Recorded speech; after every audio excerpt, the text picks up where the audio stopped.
June 6. So June 6 பார்த்தீங்கன்னா world green roof டேங்கிறாங்க.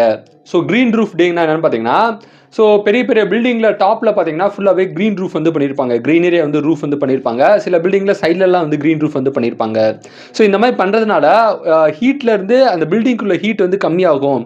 So அந்த பில்டிங்கில் ஃபுல்லாக அந்த இயற்கை ரீதியாக பிளான்ட்டு ட்ரீஸ்லாம் மேலே வச்சுருந்தாங்கன்னா, ஸோ சூரியன் வந்து எவ்வளோ தான் வெயில் அதிகமாக அடித்தாலும் உள்ளுக்குள்ள ஹீட் வந்து கம்மியாகும் அப்படிங்கிற ஒரு பர்பஸ்க்காக தான் வந்து இந்த க்ரீன் ரூஃப் அந்த செட்டப் வந்து வச்சுருக்காங்க. ஸோ இந்த நாளை செலிப்ரேட் பண்ணக்கூடிய நாளாக தான் வந்து இந்த நாள் இருக்குது. நம்ம இந்த நாளை பார்த்தீங்கன்னா வேர்ல்டு பெஸ்ட் டேங்கிறாங்க. ஸோ அக்ரிகல்ச்சரில் பார்த்தீங்கன்னா பெஸ்டிசைட் வந்து ஒரு முக்கியமான ஒரு பங்குன்னு சொன்னால் பூச்சிக்கொல்லி மருந்து. ஸோ பூச்சிக்கொல்லி மருந்து வந்து எல்லா இடங்களையும் வந்து இப்போ நம்ம போட்டுட்டு தான் இருக்கிறாங்க. ஸோ இந்த பூச்சிக்கொல்லி மருந்து வந்து தேவையான அளவு வந்து போடணும், அளவுக்கு அதிகமாக போடக்கூடாது. ஸோ அதை பற்றின அவேர்னஸ் வந்து மக்கள் மத்தியில் தெரியப்படுத்தணும். எந்த அளவு நம்ம பூச்சிக்கொல்லி யூஸ் பண்ணணுமோ அந்த அளவு தான் யூஸ் பண்ணணும் அப்படிங்கிற ஒரு பர்பஸ்க்காக தான் வந்து இந்த நாள் வந்து வச்சுருக்காங்க. நம்ம இந்த நாளை பார்த்தீங்கன்னா ரஷ்யன் லாங்குவேஜ் டேங்கிறாங்க.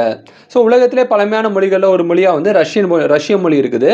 ஸோ இந்த ரஷ்ய மொழிக்காகவே இந்த நாளை வந்து செலிப்ரேட் பண்ணுறாங்க. நம்ம இந்த நாளை பார்த்தீங்கன்னா வேர்ல்டு திக் ஷேக் டேங்கிறாங்க.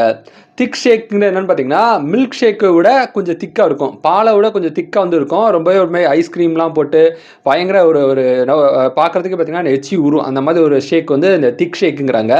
ஸோ இந்த திக் ஷேக்கை சாப்பிட்டு மகிழக்கூடிய நாளாக வந்து இந்த நாள் இருக்குது. ஸோ இது போக உங்களுக்கு ஜூன் 6 வேறு ஏதாவது டே தெரிஞ்சால் கமெண்ட் பண்ணுங்கள். இந்த நாள் இந்த உலகத்தில் யாரோருத்தருக்கு பிறந்த நாளாக இருக்கும்.